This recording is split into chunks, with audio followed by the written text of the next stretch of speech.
nós demos início a uma série de mensagens que é extremamente importante, obrigado, para os nossos dias. Nós tratamos o assunto faça parte. E eu fiz uma pergunta domingo passado muito importante. A pergunta é: você se sente parte? Você se sente parte da sua igreja, da sua família? Você se sente parte do corpo de Cristo?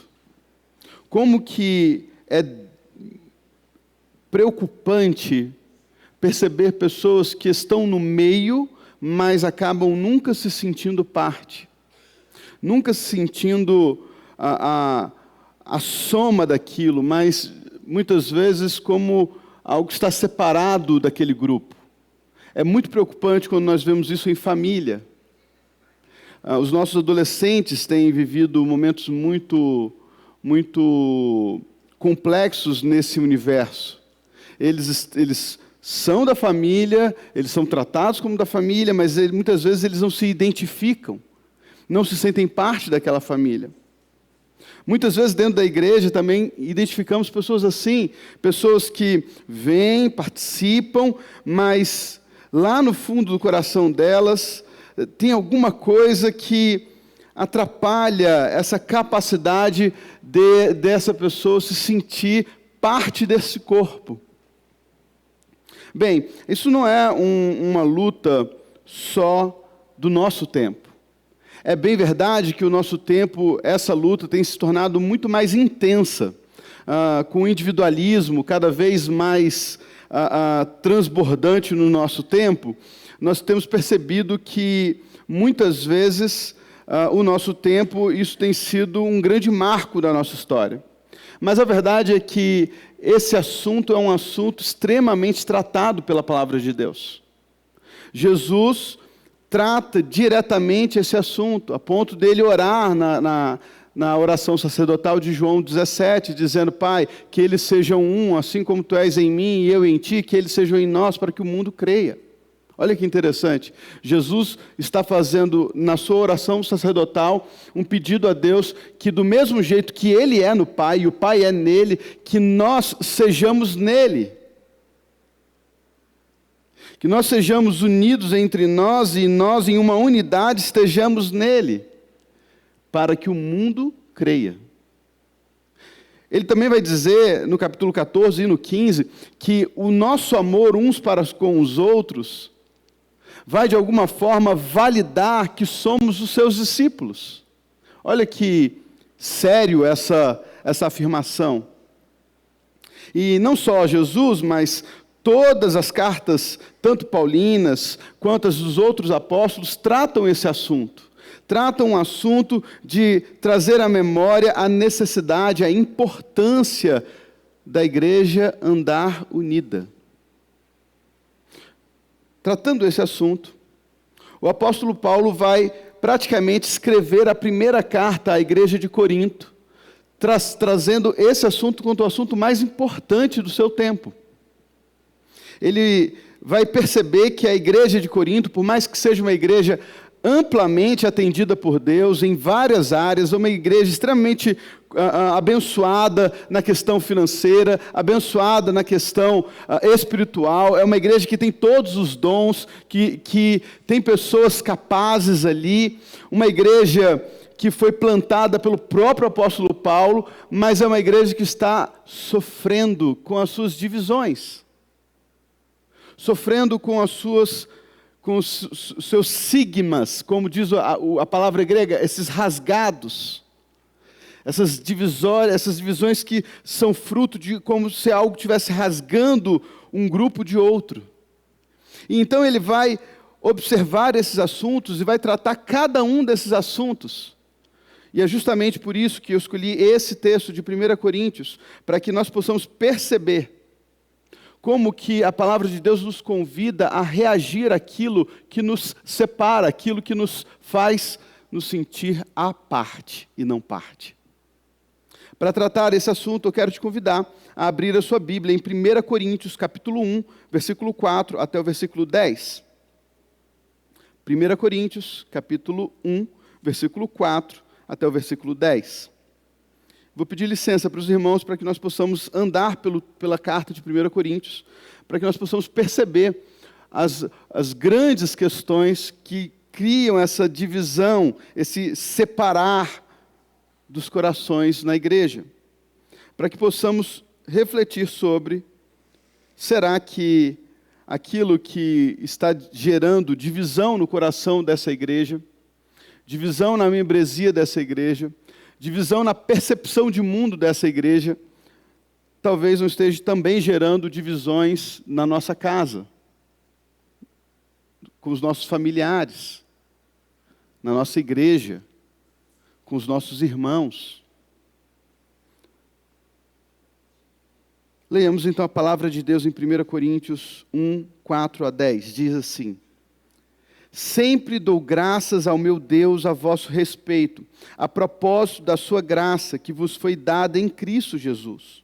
Porque em tudo fostes enriquecidos nele, em toda a palavra e em todo o conhecimento, assim como o testemunho de Cristo tem sido confirmado em vós, de maneira que não vos falte nenhum dom, aguardando vós a revelação de nosso Senhor Jesus Cristo, o qual também vos confirmará até o fim, para seres irrepreensíveis no dia de nosso Senhor Jesus Cristo.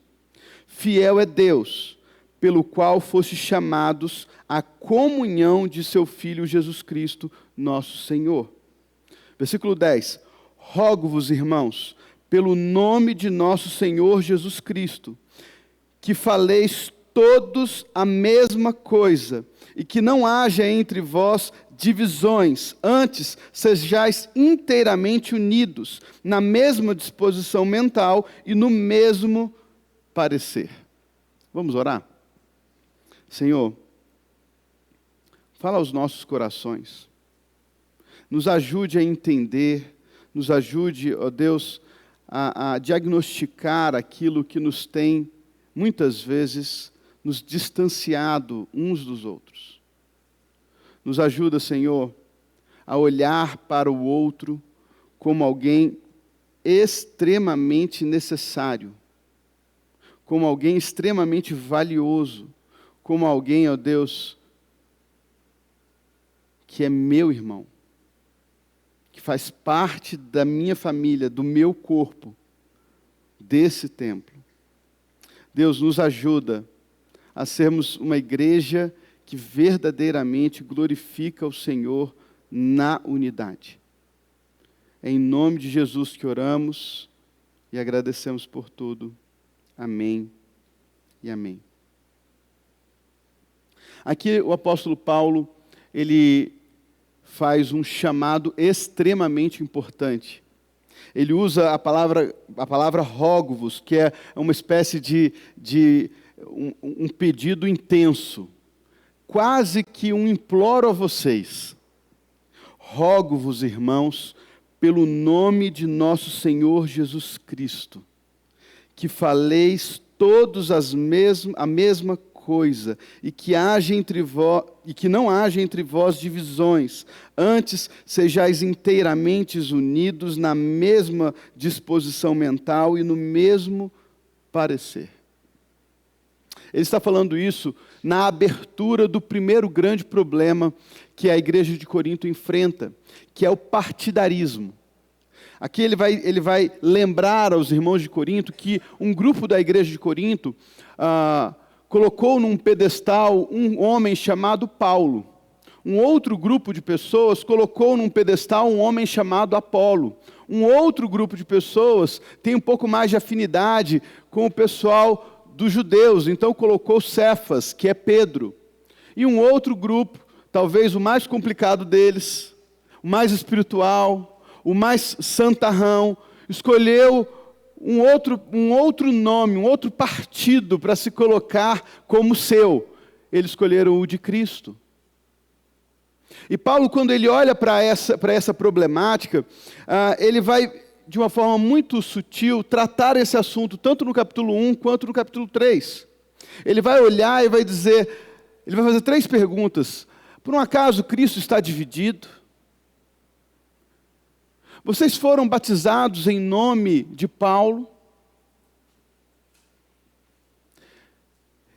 ele vai olhar para uma igreja que tem tudo, porque nós acabamos de ler isso. Olha, irmãos, sempre dou graças ao meu Deus a vosso respeito, a propósito da graça que vos foi dada em Cristo Jesus, porque em tudo fostes enriquecidos nele, em toda palavra e em todo conhecimento. É uma igreja extremamente próspera.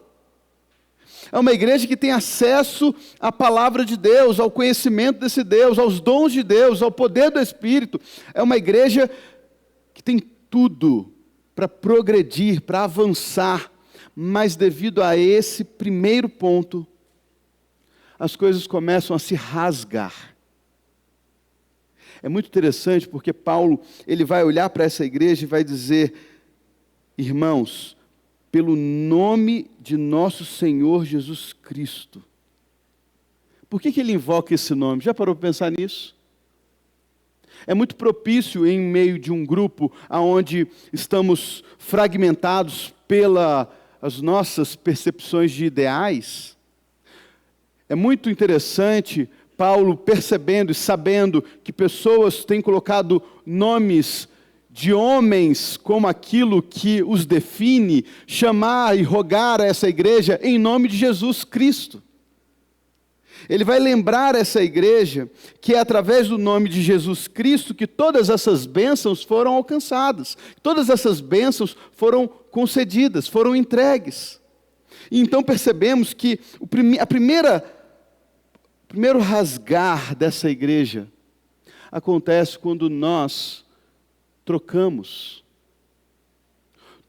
o único nome que deveria ser colocado como aquilo que me representa, como aquilo que me define, como aquilo que me faz parte. Lembra da mensagem passada, onde nós aprendemos que eu me torno parte a partir de um encontro com quem? Com Jesus. Não é um encontro com Paulo, não é um encontro com Ananias, não é um encontro com Cefas, não é um encontro com Apolo, é um encontro com Jesus. É com essa pessoa que o encontro com essa pessoa que transforma, que muda a percepção de existência, de vida. Foi porque ao encontrar esse Jesus que Pedro foi transformado, que Paulo foi transformado.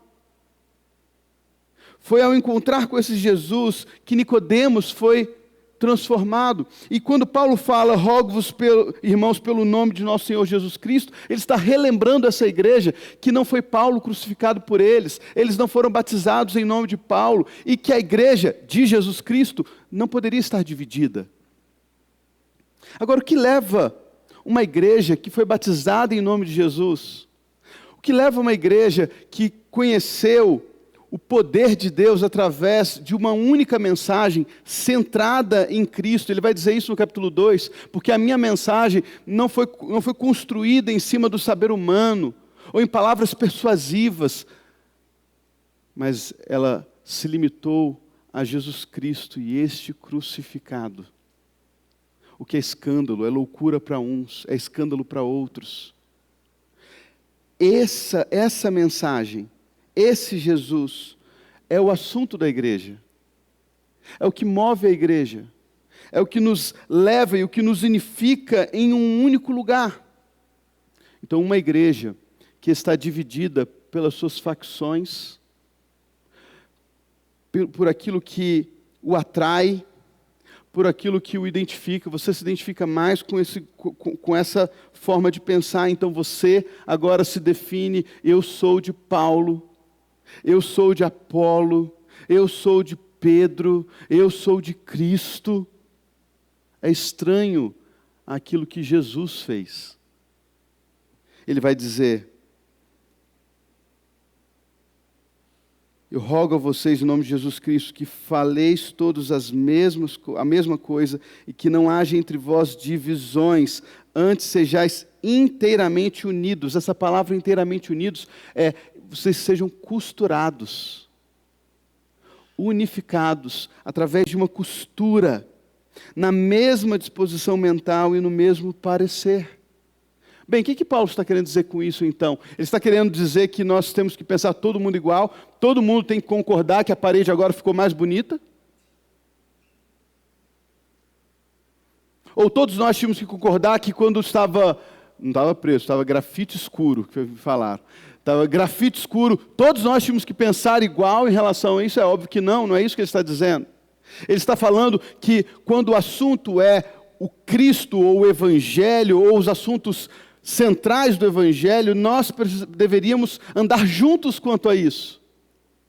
Nós deveríamos estar, de alguma forma, somando forças para que isso seja anunciado, e não divididos entre nós mesmos, entre as nossas próprias e egoístas vontades, que é o segundo assunto central da divisão da igreja. Capítulo 6, 8 e 9, nós vamos perceber a igreja de Corinto dividida. Por quê?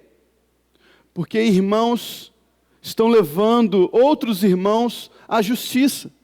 E Paulo fica escandalizado. Paulo vai dizer, só de haver divisões entre os irmãos, isso é uma completa derrota.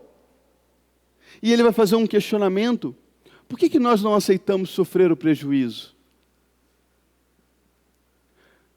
Porque nós não aceitamos sofrer o prejuízo. Você já se perguntou? Por que nos nossos casamentos é tão difícil sofrer a perda? Abaixar o tom de voz? Por que é tão difícil dar o braço a torcer? Por que é tão difícil ouvir as palavras, eu estou errada, ou eu estou errado? Por que é tão difícil relevar? Por que é tão difícil, antes de digitar, parar um pouco, pensar, esfriar a cabeça? Como é impressionante perceber que a igreja de Corinto, uma igreja de 2000 anos atrás, sofre com as mesmas lutas que nós sofremos 2000 anos depois. As pessoas estão divididas porque elas estão preocupadas demais em ser atendidas. Olha que interessante, essa mesma igreja que está dividida porque tem suas facções, seus grupos, ela também está dividida porque uns se consideram mais espirituais que os outros. Nós vamos ver isso lá no capítulo 12, 13 e 14. Outros estão se dividindo porque se sentem muito santos, intocáveis. Eles não comem nada, eles abrem mão de tudo por conta de Jesus. E olham para aqueles que acabam comendo comida A, B ou C e se sentem mais espirituais do que eles. Esse assunto percorre todo o Novo Testamento, a ponto de Paulo falar isso à igreja dos Colossenses, falar isso à igreja de Roma, falar isso aos Tessalonicenses. Pessoas que, por sua própria experiência espiritual com o divino, começam a dizer aos outros como o outro deveria viver a sua vida. E isso vai criando rasgos, separações. Olha o que Paulo diz à igreja de Roma. Você acha que deve comer carne? Coma carne. Você acha que não deve, que você só deve comer legumes? Coma só então legumes. Mas o que come legumes, não condene quem come carne. E o que come carne, não despreze quem não come e só come legumes. Porque se você come para a glória de Deus. Se você deixa de comer para a glória de Deus. Você percebe como é que Paulo consegue perceber essa necessidade de que a minha percepção, a minha experiência tem que ser mais importante do que a sua percepção, a sua experiência? Quantas vezes nós rasgamos os nossos relacionamentos porque queremos impor ao outro a minha percepção? Quantas vezes nós rasgamos o nosso cônjuge, a nossa esposas, porque queremos impor a eles a minha forma de pensar e agir. É o que está acontecendo aqui.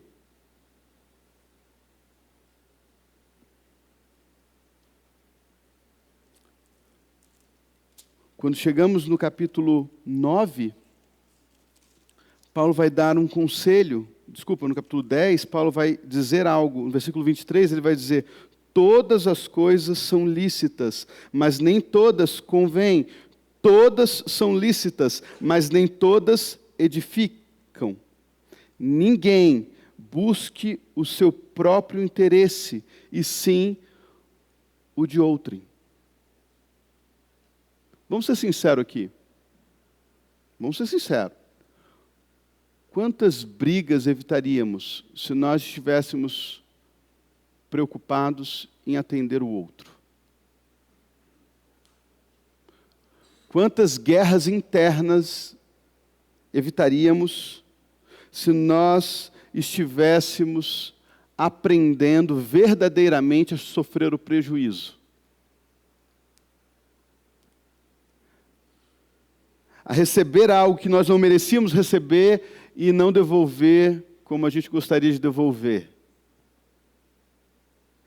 Quantas batalhas nós evitaríamos se nós não buscássemos o nosso próprio interesse, e sim o que é do outro.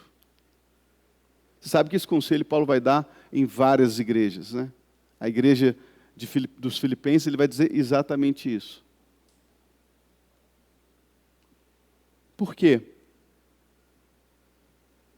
Porque existe uma percepção, existe uma ideia na nossa humanidade de que para que as coisas funcionem, para que as coisas estejam certas, elas precisam ser do jeito que eu decidi que elas fossem.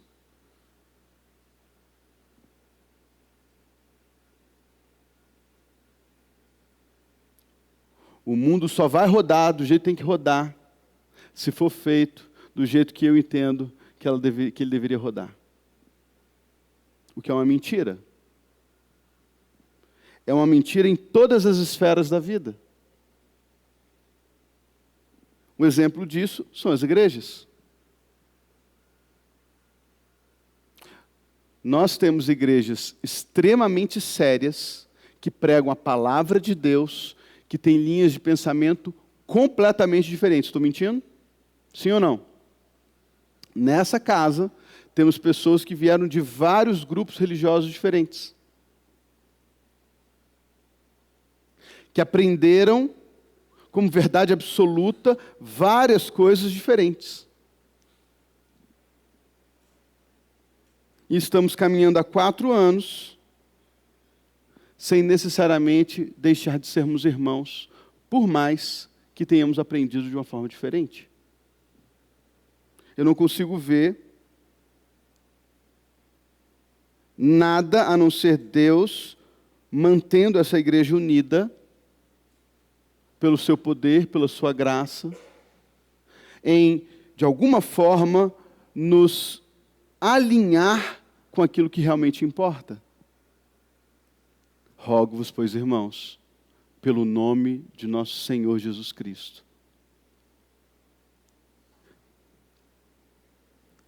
Mas não é porque outras igrejas completamente diferentes, pensam diferentes, ensinam diferentes, vivem o seu cotidiano uma vida diferente, que eles não são nossos irmãos, que eles não fazem parte desse mesmo reino, que eles não estão, de alguma forma, somando para aquilo que Deus está fazendo.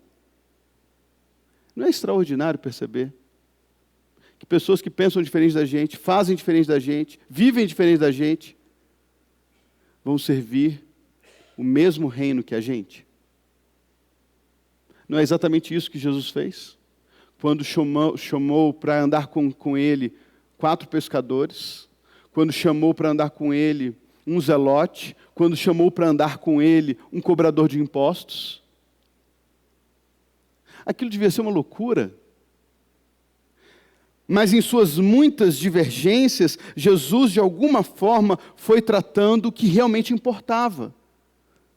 O que realmente faria deles um grupo de pessoas diferentes, mas com o mesmo propósito, com o mesmo pensamento, com a mesma atitude. Pois bem, muito cuidado quando o que você acha, o que você quer, o que você define, se torna o centro da sua existência. Muito cuidado quando ter razão é mais importante do que andar junto. Muito cuidado quando você receber aquilo que você julga ser o justo, é mais importante do que você estar em comunidade, em comunhão. Muito cuidado, meu irmão e minha irmã, quando a sua experiência com Deus, a sua experiência com o divino, se torna aquilo que define o que é certo e o que é errado na sua vida, na sua igreja e na sua percepção de mundo. Sabe por quê? Porque é exatamente isso que está acontecendo. Nessa igreja, alguns diziam, eu sei que comer comida sacrificada a ídolos não muda nada. Eu não como pensando nos ídolos. E por isso ele se sentia completamente à vontade para comer comida sacrificada a ídolos. E aí um irmão olhava para aquilo e falava, então se o irmão que é mais experiente na fé está comendo, eu também posso comer. Então eu vou fazer parte disso. Eu vou me sentar à mesa do Senhor e me sentar à mesa dos ídolos. E aí Paulo está dizendo, não! O fato de você saber, o saber, ele só vai te ensoberbecer. Mas o amor, ele vai te edificar. Então, que o seu saber não destrua a consciência do seu irmão. Sabe o que isso quer dizer? Que aquilo que eu sei não deveria me deixar, quando eu estou certo, ou aquilo que eu tenho convicção, isso não deveria me deixar arrogante o suficiente para desprezar a opinião do outro e o que o outro está vivendo e sentindo. Então, se eu não devo escolher alguém para ser a pessoa que vai me guiar, a pessoa que eu vou me identificar, a pessoa que eu vou seguir, também o que eu sei sobre não deveria gerar esse mesmo sentimento. Ele também vai dizer, nisto não vos louvo, quando ele fala da Santa Ceia. Olha como que essa igreja, por mais abençoada que seja, ela está fragmentada. Eles estão divididos em facções, eles estão divididos porque eles estão tendo atritos uns com os outros, eles estão divididos na crença que eles têm sobre aquele assunto, e eles estão divididos nas suas divisões sociais. No momento Santa Ceia, os homens e mulheres mais ricos, eles se reuniam cedo, faziam a Santa Ceia e ficavam o dia inteiro comendo e bebendo.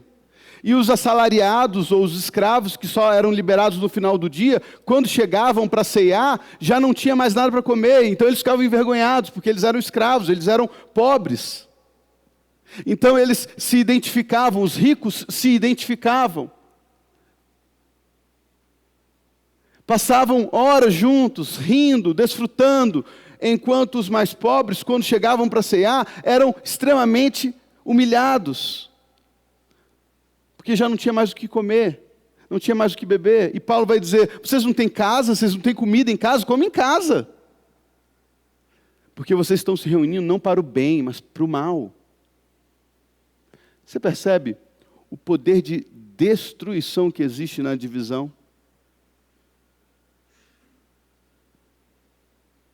Quer trazer para o seu dia? Quando homens e mulheres preferem estar no trabalho do que em casa.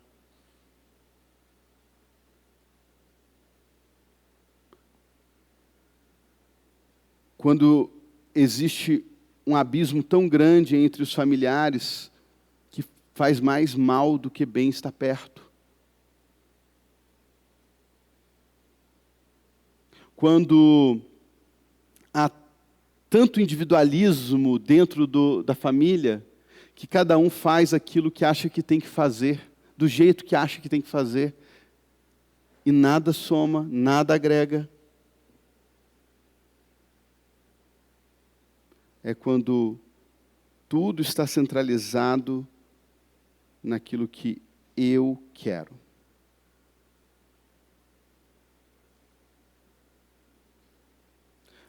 Uma terceira percepção que essa carta de Paulo traz para todos nós é essa questão da espiritualidade, os dons espirituais. E essa igreja, mais uma vez, está dividida nesse quesito. Alguns entendem que a espiritualidade está no dom de línguas. E Paulo vai dizer, irmãos, eu não quero que vocês sejam ignorantes para tratar esse assunto. Os dons estão aí. Eles estão aí e eles têm um fim, que é o crescimento, é o agregar a igreja. Por isso que Deus colocou uns com esse dom, outros com esse dom, outros com esse dom, outros com esse dom. Mas tudo isso é para o crescimento dessa igreja. É para o fortalecimento desse corpo. E então Paulo fala um assunto que eu acho de extrema importância. No capítulo 12,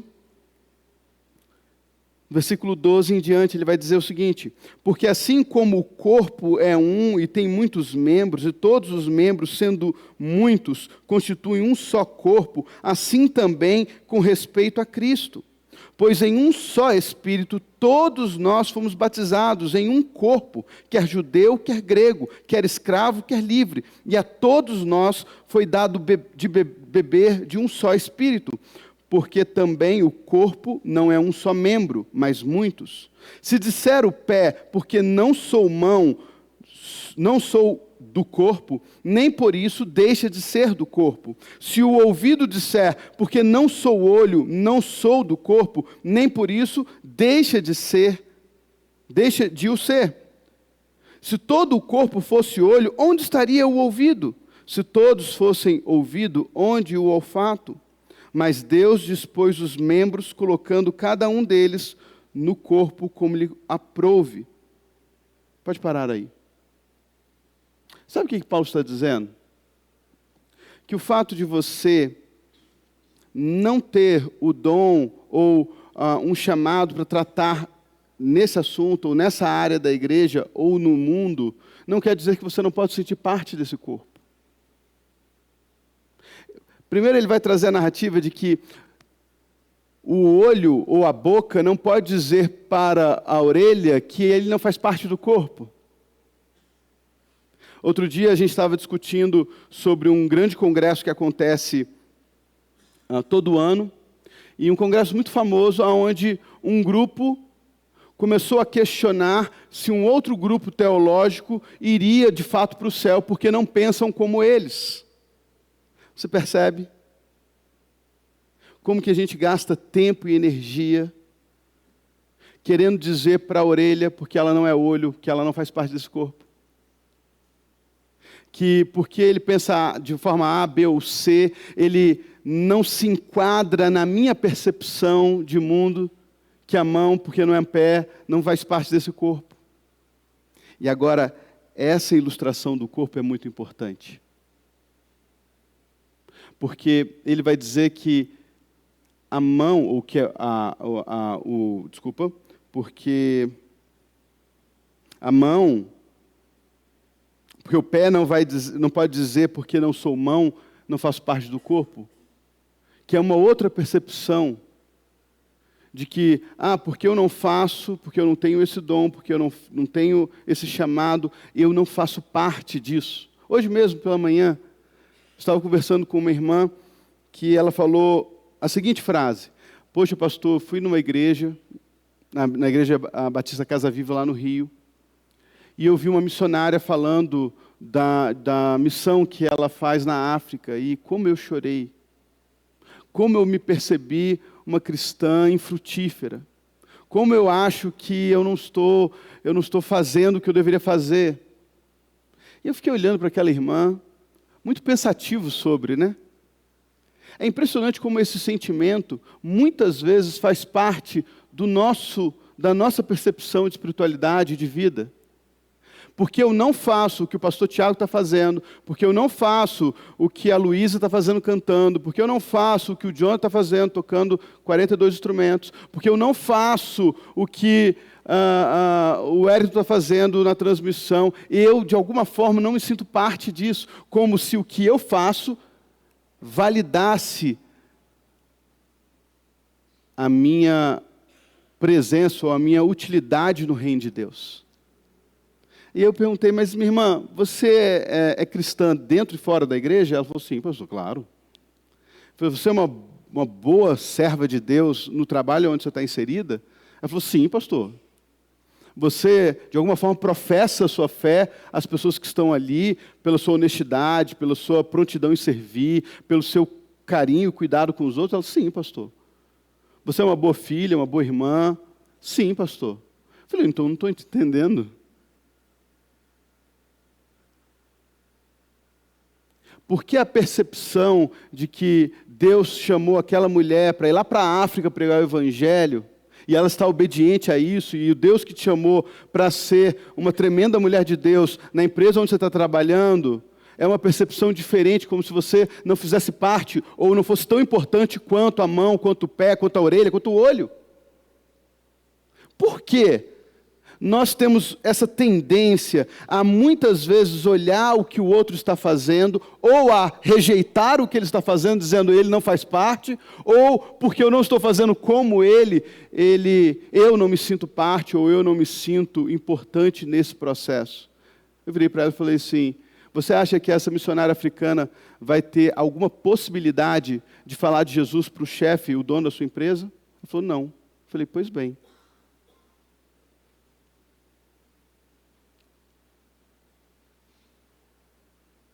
Você acha que alguma pessoa no mundo tem mais poder de influência do que um pai e uma mãe decididos a inculcar a palavra de Deus na cabeça dos seus filhos, do que você, mãe e pai dos seus filhos? Não. Agora a grande questão é, por que nós, muitas vezes, não nos sentimos parte?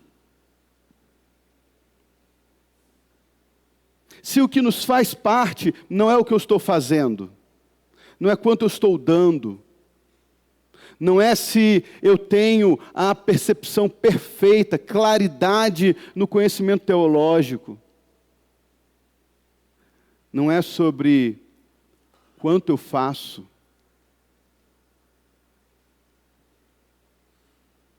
Esse sentimento só surge quando nós não entendemos o que me fez parte desse corpo. O que fez Paulo, ou Pedro, melhor Pedro, parte desse corpo, irmãos? Foi o seu autoconhecimento teológico, Pedro? Sim ou não? Hã? Não. Mas foi o seu autocontrole. O cara era um cara zen, um cara capaz de lidar com as circunstâncias de uma forma diferente? Também não. Mas ele devia ser um grande orador. Pedro devia ser um pregador nato. Sim ou não? Não. Então, se ele não era um grande teólogo, se ele não era um grande pregador, se ele não era um grande indivíduo no quesito controle pessoal, o que fez ele? Verdadeiramente se sentir e viver como parte desse corpo.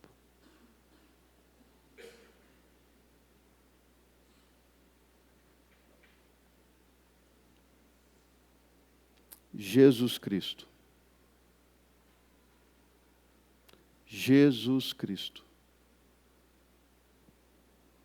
É por isso que Paulo, quando ele vai ensinar a igreja de Corinto, a mensagem que ele vai trazer para essa igreja vamos comigo no capítulo 2.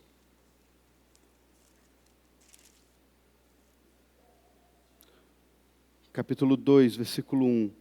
Eu, irmãos, quando fui ter convosco, anunciando-vos o testemunho de Deus, não fiz com ostentação de linguagem ou de sabedoria, porque decidi nada saber entre vós, senão a Jesus Cristo e este crucificado.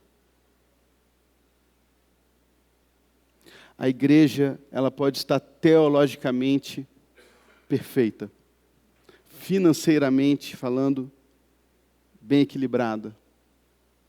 A igreja pode estar estruturalmente perfeita.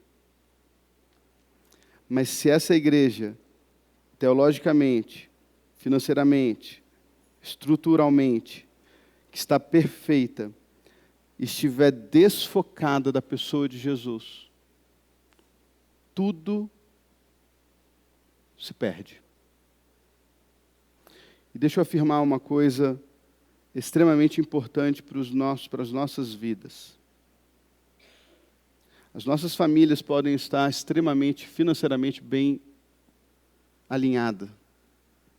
Nós podemos ter um relacionamento saudável com os nossos filhos e nosso marido e nossas esposas.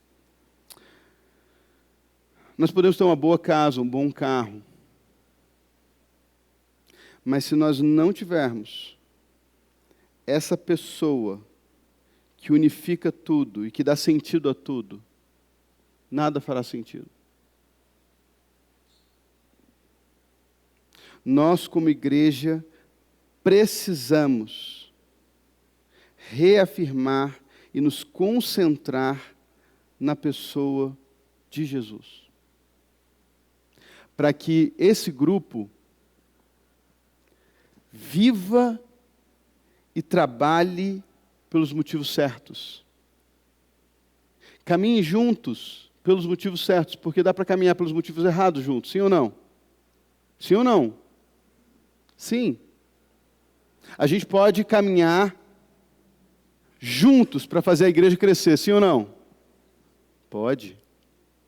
Só chamar aí alguém fera em marketing multinível, que a gente vai fazer vários movimentos, você vai ver, essa igreja vai ficar lotada, a gente vai ter que ir para um lugar maior, porque existem mecanismos, métodos que funcionam. Trabalham com programação neurolinguística. Trabalham com a psicologia para, de alguma forma, te fazer dependente disso.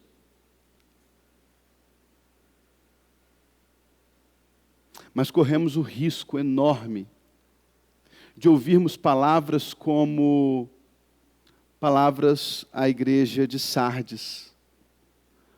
Você tem nome de que está viva, mas você está morta. Ou ouvir palavras como a igreja de Laodiceia. Você diz, estou abastarda. Não preciso de coisa alguma, sou riquíssima. Mas o diagnóstico de Jesus para essa igreja é: mal sabe tu, que és pobre, miserável, está cega, está nu. Todo esse processo de divisão, de rasgar, de se afastar um do outro, parece estar centralizado nessa percepção do eu. Eu escolho para mim um grupo que eu me identifique. Classe média alta, todo mundo bem vestido, todo mundo cheiroso, todo mundo fala e pensa, vota na pessoa tal, para não ter estresse. Nós comemos com o que come as coisas que nós comemos. Nós valorizamos os dons que outras pessoas valorizam, para que seja o mais confortável possível andar junto.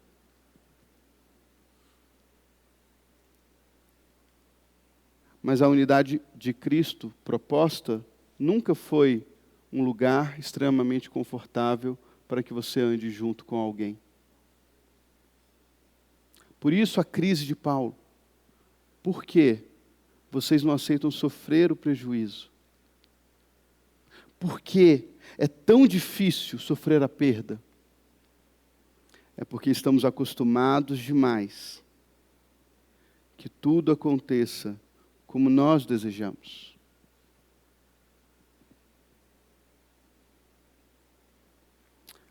Paulo vai dar um resumo da sua vida e dos apóstolos.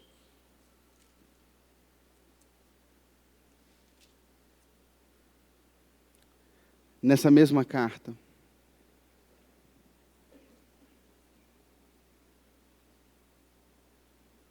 Ele vai dizer: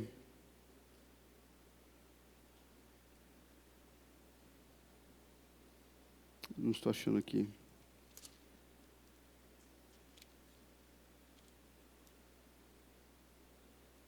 Mas ele vai dizer assim, porque parece que nós fomos colocados como lixo do mundo. Quando amaldiçoado, bendizemos. Quando agredidos, abençoamos. Quando nós somos colocados no mais difícil momento, nós reagimos passivamente. E por que Paulo faz questão de dizer isso a essa igreja? Porque é uma igreja que está extremamente apegada e ajustada aos seus próprios interesses. Enquanto a mensagem daquele que nos unifica é: quem quiser vir após mim, negue-se a si mesmo. Vamos repetir essa palavra? Quem quiser vir após mim, negue-se a si mesmo.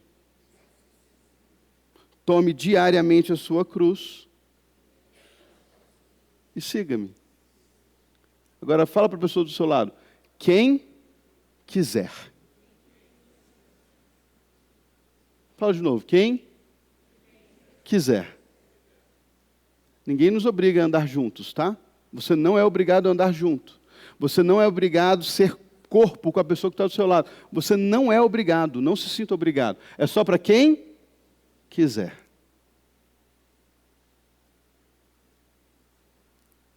A grande pergunta é: eu quero? Eu quero ser parte com aquela pessoa que pensa tão diferente de mim? Eu quero ser parte com aquela pessoa que não tem o mesmo dom que eu tenho, que não veste o mesmo estilo de roupa que eu visto,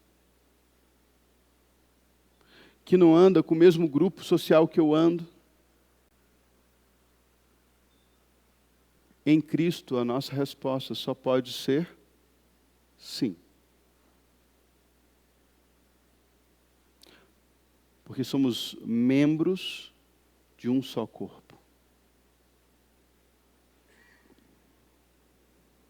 Temos funções diferentes, mas todos nós bebemos da mesma fonte que é Jesus. Do mesmo Espírito, do mesmo batismo, da mesma pessoa que gera vida em nossas vidas, nos nossos corações, e que nos torna parte de um mesmo reino.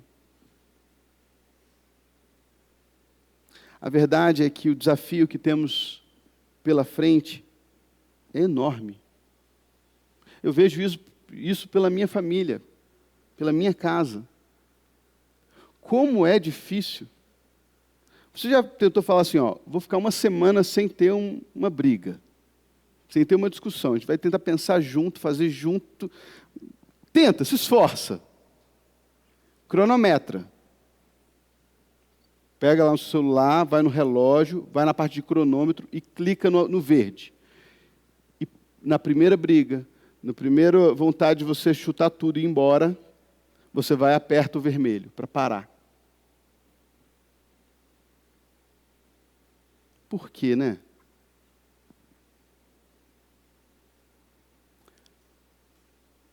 Porque pessoas centradas demais em si se recusam não a tomar uma decisão de segui-lo. Quem é seguidor de Jesus? Levanta a mão bem alto para a gente ver. Quase todo mundo. Segui-lo todos nós queremos. Negar-se que é a questão.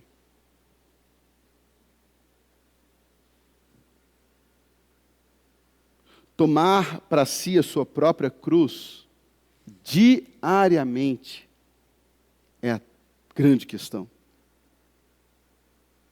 Abrir mão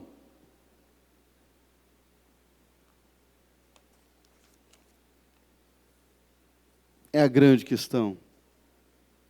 Não se sentir superior, se sentir inferior, igual, é a grande questão. Achar que o outro te deve é a grande questão.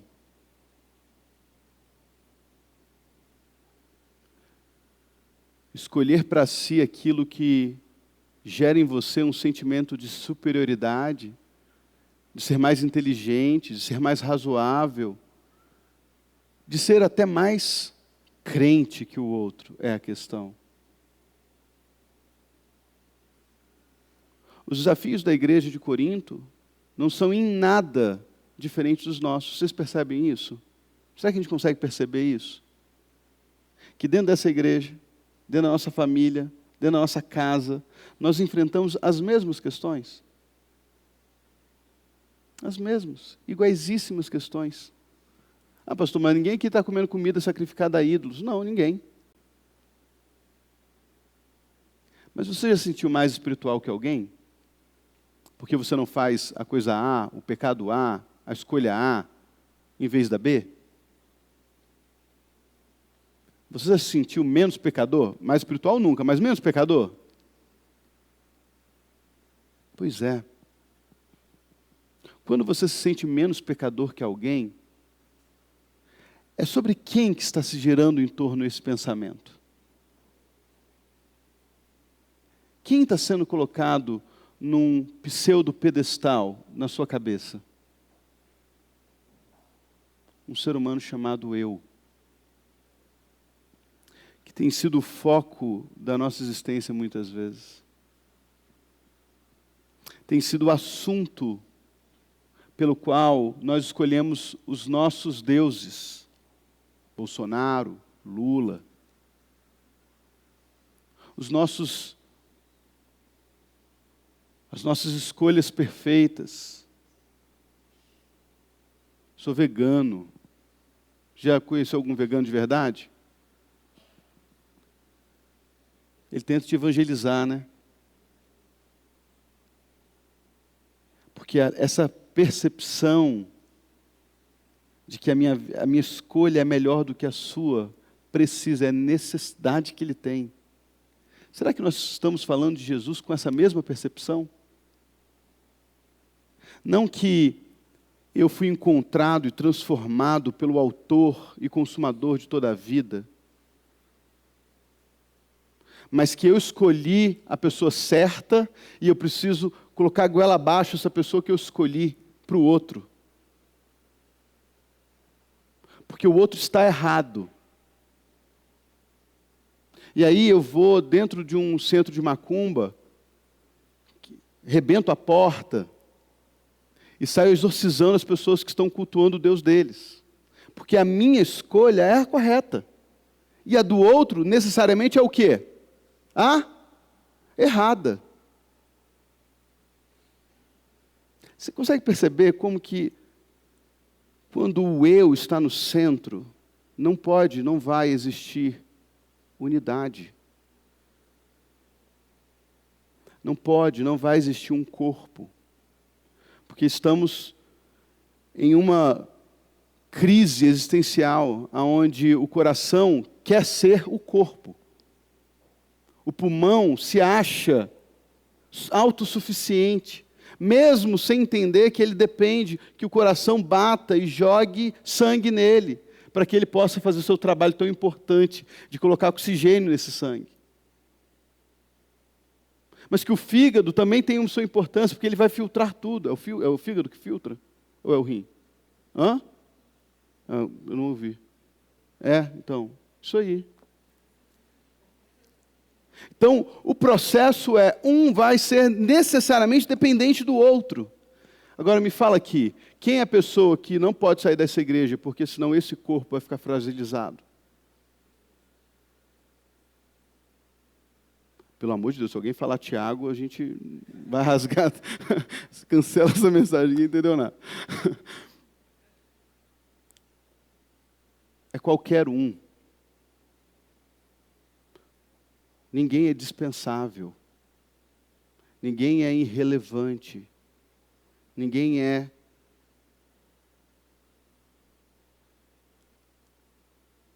algo ou alguém que não tenha esse peso de importância, de prioridade, de atenção. Trate o seu filho como alguém dispensável para você ver o que acontece daqui a 10, 15 anos. Trate o seu marido como alguém dispensável para você ver o que acontece daqui a 2, 3 meses. Trate sua esposa como alguém dispensável para ver o que acontece daqui a 2, 3 horas.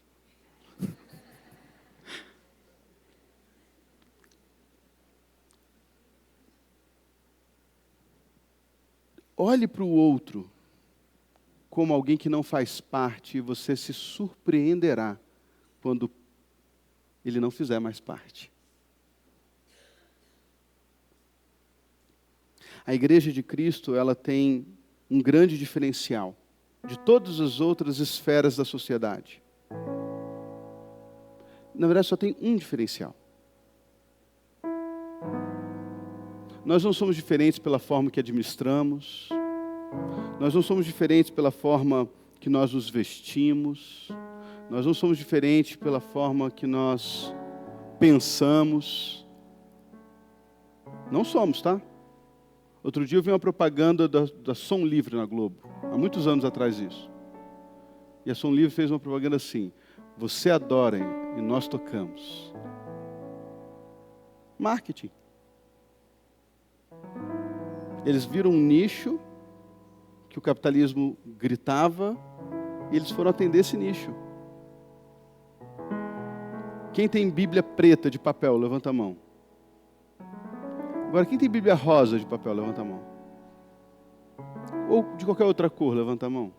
Ou a Bíblia da mulher, ou do profeta, ou do obreiro. Vocês acham que a gente pensa diferente? A gente é igualzinho em muitas coisas, mas tem uma coisa que é diferente. É a pessoa de Jesus. É aquele que está entre os candeeiros de ouro e ele anda entre eles. É aquele que tem olhos como de chamas de fogo e vê, enxerga o que você e eu não enxergamos.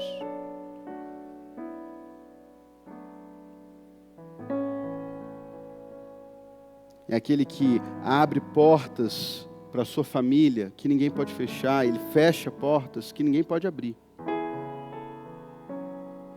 É aquele que dá um diagnóstico sobre o que você tem que mudar, o que você tem que deixar de fazer, o que você tem que começar a fazer.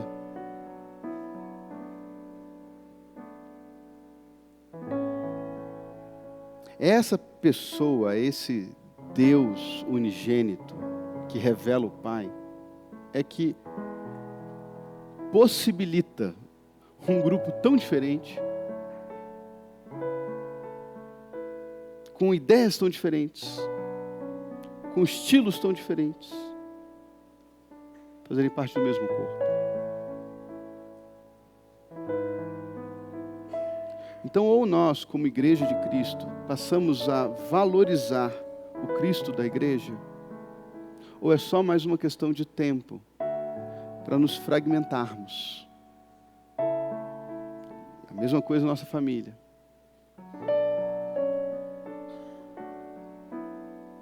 O que João disse, a gente pregou a mensagem passada, o que era desde o princípio, o que ouvimos, que vimos com os nossos próprios olhos, o que contemplamos e as nossas mãos apalparam com respeito ao verbo da vida.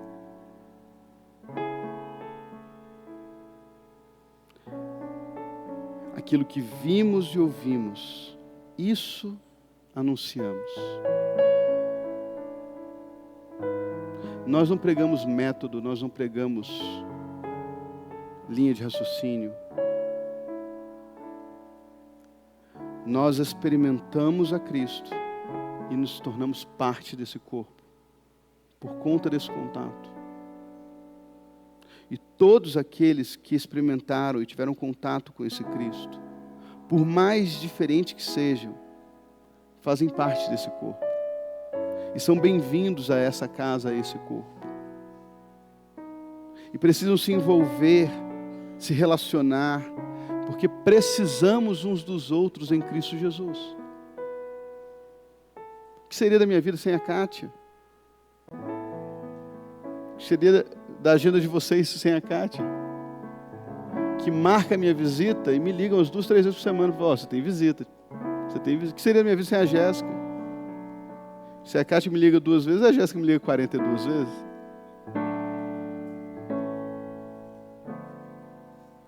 Um completando o outro.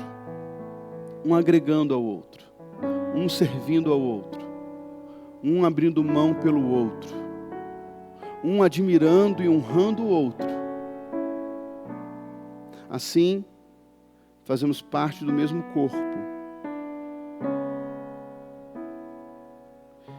E veremos esse corpo crescer para a glória, não do Tiago, não do Fábio, não da igreja, mas para a glória de Jesus Cristo. O nome pelo qual Paulo nos invoca, nos roga. Não o nome de Paulo, não o nome de Apolo, não o nome de Cefas, porque estes são só escravos de Jesus. Desse Jesus. Que dá sentido à vida, ao andar, ao corpo. Então eu quero te fazer mais uma vez essa pergunta. Você se sente parte? Se não, por quê? Você não tem invocado esse mesmo nome? Você não tem se relacionado com esse mesmo Jesus? O fato de você se relacionar com Ele não te faz se sentir parte? Não seja o olho que diz, porque eu não sou boca, eu não faço parte. Não seja a mão que diz, porque eu não sou pé, eu não faço parte. Não seja o coração que diz, porque você não é olho, você não faz parte. O que nos faz fazer parte é alguém muito maior, muito mais extraordinário do que eu, do que você. Por isso, menos o eu, menos o meu ponto de vista, menos o meu pensamento, o meu partido, as minhas escolhas, menos o que eu acho, menos o que eu admiro, mais o que Jesus admira, mais o que Jesus pensa, mais o que Jesus acha, mais o que Ele quer. Aí seremos parte de um corpo. E seremos encontrados irrepreensíveis, como Paulo almeja essa igreja de Corinto. No grande dia, não do Paulo, não do Apolo, mas no grande dia do nosso Senhor Jesus Cristo. Amém?